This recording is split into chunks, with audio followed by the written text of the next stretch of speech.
When it is said the kingdom of heaven is within you, I took it literally. How do I get there? You know, let's see what can I do. And if it is true, what do I do to get there? And this technique just gave the answer. Instead of looking outside, which is also great. I mean, we want to be wealthy, we want to be happy, we want to have beautiful things. It's absolutely wonderful. It's nothing against this. But it's not going to give us what we're really looking for, ultimately in life. And if this thing is somewhere within me, closest to me, then this technique says, close the eyes and let the mind go towards the inside. And then the mind itself does the job. So there is no forcing, no trying. It's a simple technique that allows the mind to settle down, and experience the self. And even from the time of Socrates and the Greeks and all of that, know thyself was written on the doors on Delphi when you go there for the oracle. One thing you have to do, know thyself. This was the greatest wisdom of all time. Where is our self? It's within us. So doesn't it deserve a few minutes, morning and evening, to go back to ourself, to go back to that infinity within us, and to know who we really are? What happens to the body and the brain when the mind settles down? Going back to the self is not something of the intellect, it's not something of the mind alone. It's a direct experience of who one is. And what happens with that is amazing. Because when the mind settles, the body settles, stresses go away. And this is why all the research that you were talking about and all the results, the good results on the individual level and on social level happen. What we call scientific is that which is systematic, so there is a system, which is reliable, so which means when you apply the system, you always get similar results. And repeatable, which means when you repeat it under different conditions, you still get the same result. What happens in the brain is what happens in the mind. You know, more and more we have found in science that the mind and the body are not two different things. They are an extension of one reality, which is ourself. And when the mind settles, the body settles.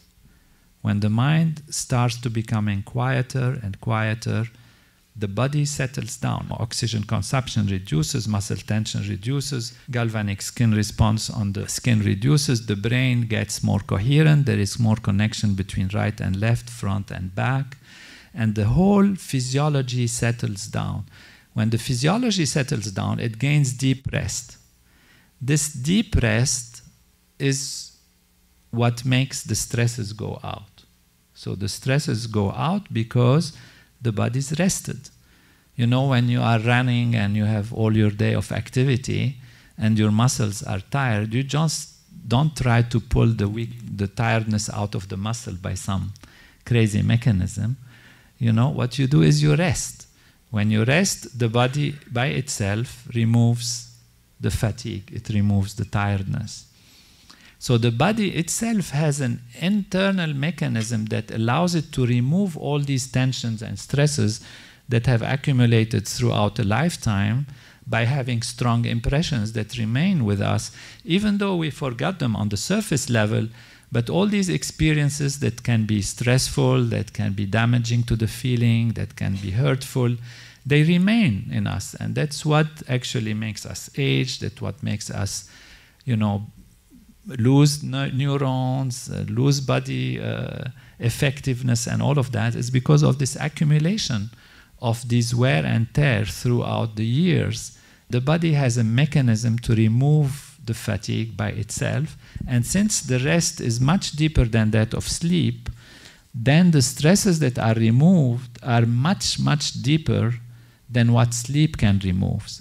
Because sleep removes stresses to some extent. However, you wake up in the morning, you still have the same anxieties or feelings or depressions or fears, insecurities, etc. Why these are there? It's not the nature of the body and the mind to be like this. It's because it has been distorted by the stresses. So what you need is a deeper rest. And this deeper rest automatically will readjust the physiology. So what's different in this technique is that first it is not based on believing in it. It's not based on a philosophy as such, but a deep understanding, of course. And the technology itself is extremely simple. The children can do it, and adults can do it, people of different races, different traditions, different belief systems, and they all get the same result. So that's why we call it a technology, and that's why we call it scientific. This is one thing which is different between this technique and others, though we don't like to compare, but every technique has its value.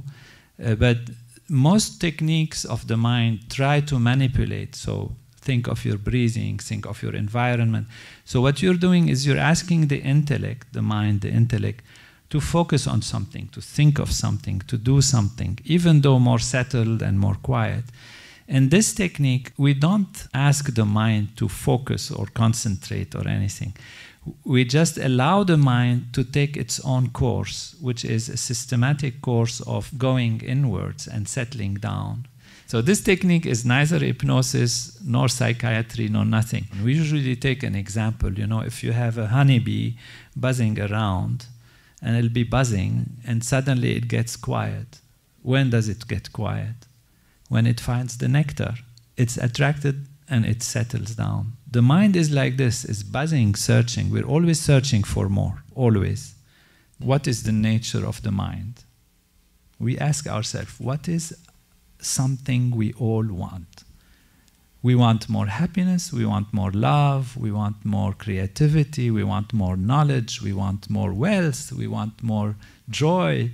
This is the nature of the mind. We can't say it's not. You know, if you're reading a book and it's interesting but not so interesting, and suddenly a music starts somewhere, you, without any effort, your mind jumps to the music.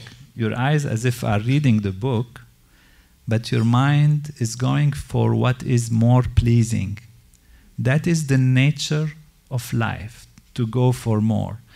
And this technique has one simple paradigm, one simple equation. Go towards what is more than the most.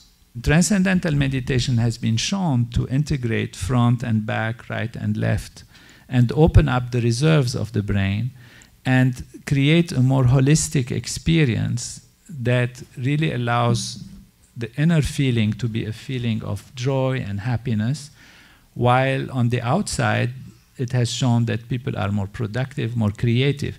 Because one of the things that happens, people think, okay, if I'm happy inside, why would I be then acting on the outside? Why would I be doing things?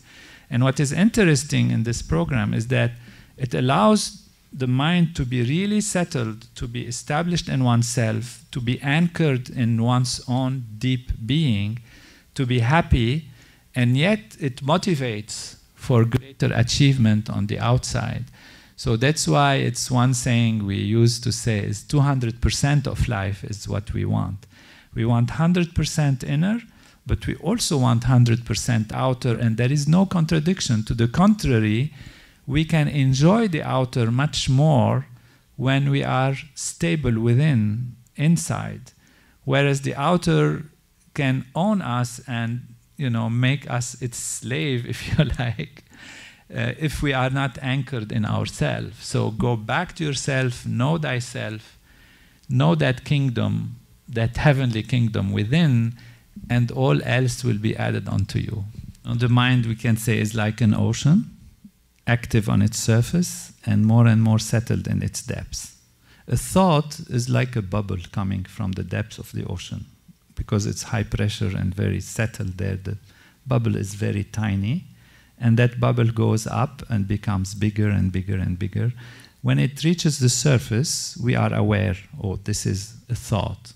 But where is the origin of our creativity, of our thinking, of our planning?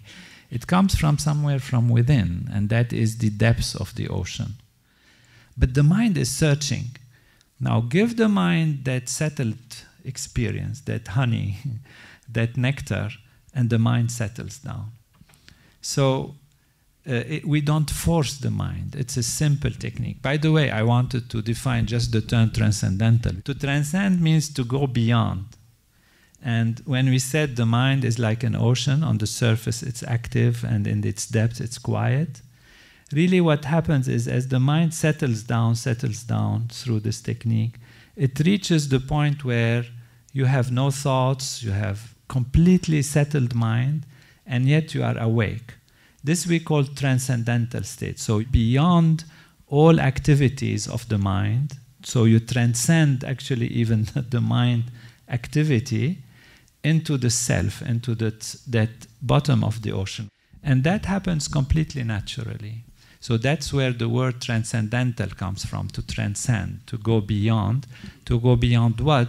To go beyond even the faintest impulse of thought to the level of pure consciousness. Now, if we can get there, we go to the source of all creativity, the source of all intelligence, and even to that state of pure being, which we said is a state of the self, pure being.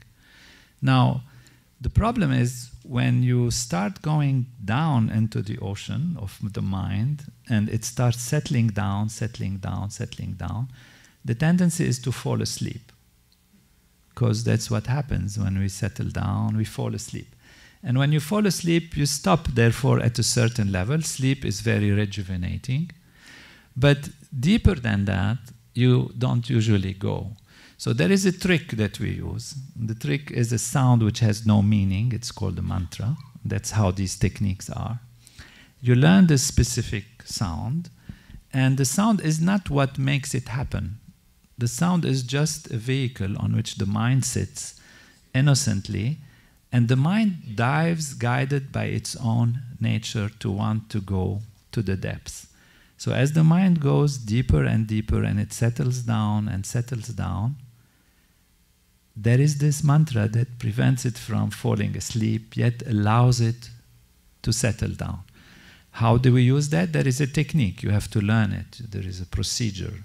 And that's why we need a teacher who is being qualified and understands how to guide the individual. That's why it's a personal instruction. And this knowledge comes from a tradition which is thousands of years old and has been proven through the test of time. And we feel we have something precious that we want to offer, which allows the mind to clear up the system. Let us try to work on the immunity of the system, the strengths of the individual. So first, we anchor ourselves in ourselves. We remove our stresses. We clean up our system from whatever it has that has been accumulated on it. Naturally, our defenses will be more, and the science has shown that the immune system is stronger, the hormonal system is more balanced, brain activity is more conducive to good behavior, because it doesn't just change the physiology, it changes the behavior, it changes the decision-making process. We can also add, even information overload is there. Look at us all, you open the internet, what's the news, what's happening? So we are saturated with this. Is there no time to clean it up a little bit? And so this is what just going back to the self is like rebooting the system. Otherwise the whole software is being manipulated. So even the information is becoming an overload today. And so we need to go back to the self. There is no question. We need to go back, settle down, refresh, reboot the system, and start over with strong immunity and strong physiology and strong mind.